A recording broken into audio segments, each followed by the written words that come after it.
Hey everyone, what's going on? Hope you're doing great because I've got a chunky update to talk through, and I want to make sure you're set for launch. Hyrule Warriors Age of Imprisonment just got its day one patch, and while it isn't the biggest download in the world, the handful of fixes and a neat little quality of life tweak make a real difference for anyone planning to jump in right away. The game itself is arriving on November 6th, and this update went live just ahead of that. So if you preloaded or you're picking it up at midnight, you'll likely see the prompt the moment you boot. Let's start with the one and only time I'll say the version number, version 1.0.1. The headline change is a fix for a super annoying progression stopper that could trigger when you're playing split screen and stumble on a Korok under specific conditions. Nobody wants to have their two-player session derailed because a little leafy buddy decided to soft lock your run. That's been addressed, which means those couch co-op sessions can carry on as intended.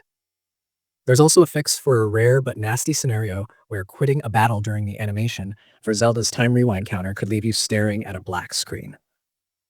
And if you've been excited to try the GameShare feature, letting a friend hop in without both of you owning the game, there was a case where progress could freeze if the communication got cut while you were trying to start a fight.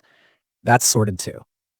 All of that comes straight from the official patch notes and early reports, so you can play with more confidence on launch night. Now, the part I'm most happy about is the new little convenience tucked into the map. You can press the Y button to jump straight to a side quest from the map screen. If you're new to this series, picture it like this. You're clearing story battles, rewards are piling up, vendors and training grounds are asking for materials, and suddenly you've got a dozen side tasks blinking at you. Instead of tabbing through menus, that Y shortcut zips you exactly where you want to be. It's a small tweak, but if you love clearing out the map or min-maxing your roster, this shortcut will save you time every single session. If you're wondering how hefty the download is, you're looking at roughly a mid-sized pull for the patch.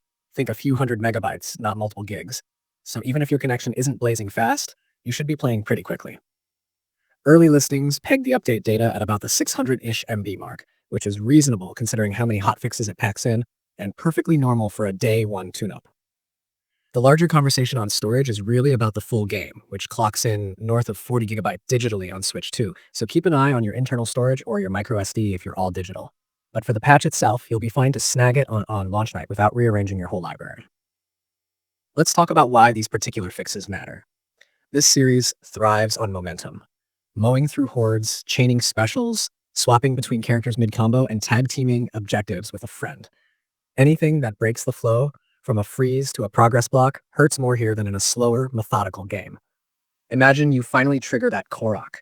Your partner's on the other side of the map, covering an outpost, and suddenly the session just stalls. You put the controllers down, you reboot, and now you're replaying 10 minutes of objectives. Taking that off the table saves you time and keeps the session hype intact. Same with the black screen issue tied to the time rewind attack. Zelda's kit is built around that mechanic, so being able to confidently use it without worrying about a freeze is crucial. GameShare reliability matters too. If the promise is jump in with a friend, the netcode and the recovery edge cases need to behave.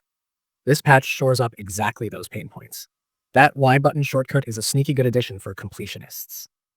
If you're the kind of player who loves clearing the map of icons, you know how repetitive navigation can get. The faster you can route from a main mission to a list of side tasks, the quicker you can plan a loop. Cash in materials, unlock a training node, craft buffs, and roll right back into a battle. Over a 40 to 80 hour playthrough, those seconds add up. One shortcut can shave minutes off every session, which over time is hours. And that means more time fighting Lionels and Moblins, less time stuck in menus. Since a lot of you ask me about performance and whether an early patch like this hints at deeper stability work, here's how I'm looking at it. These fixes are targeted: progress blockers, a very specific animation-related hang, and a link loss issue during a network-adjacent feature. That reads as a stability first, pass before the floodgates open and millions of players start hitting the servers and local co-op. It doesn't scream huge performance overhaul. That kind of change usually gets a higher digit patch down the line, but it absolutely signals the team is watching for pain points that trash your progress. If you're sensitive to frame pacing, expect the post-launch cadence to keep smoothing things out, just as we've seen with other big first-party releases on the platform.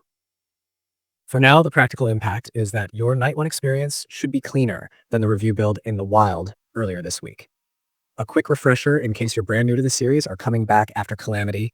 This entry focuses on the Imprisoning War era, teased in Tears of the Kingdom, and it leans hard into wide-scale battles where you control classic characters and some surprise faces across sprawling maps. The Switch 2 hardware lets the game push a lot more on-screen at once, and that's part of why the full install is beefy. If you're grabbing it digitally, double check you've got 40 plus gigs free, and if you're physical, remember there's still a patch waiting, so don't plan to play offline if you want these fixes. The storage numbers vary slightly between listings, but they're all in that same neighborhood. Again, the patch itself isn't the big space hog, it's the base install. Let me run through a first boot checklist so your session is smooth from the jump. Step 1. Make sure auto updates are enabled in your system settings if you like things hands-off. If not, highlight the game on the home menu, hit the plus or minus button, and choose Software Update over the internet. Once that's applied, launch the game and pop into the map to feel out that new Y button shortcut. Get a sense of how it jumps you to a side quest so you'll actually use it mid-session. If you're planning couch co-op, consider doing your first Korok hunt together after the patch, both to confirm the fix and to build that muscle memory for swapping roles. One player clears the route while the other keeps an eye on objectives. And if you and a friend are testing GameShare, set ground rules. If someone drops, rehost straight away rather than pushing to the next objective. That'll help you face less weirdness even if a connection hiccup happens. For those curious about how the patch interacts with your save or unlocks, there's nothing in the notes about changes to progression systems, drop rates, or character balance. That's good news if you've been following pre-launch coverage and already mapped out your first team comp. You're not going to wake up to a surprise nerf on day one. My hunch is that future updates may tweak ability cooldowns or damage breakpoints when the meta settles, especially in higher difficulty endurance routes. But this first update is strictly about reliability and navigation flow.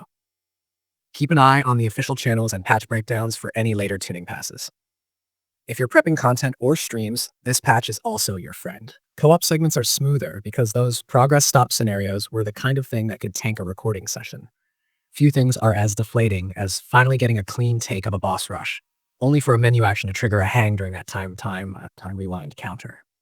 With that resolved, your best moments are more likely to make it to the timeline, and the shortcut improves pacing for viewers.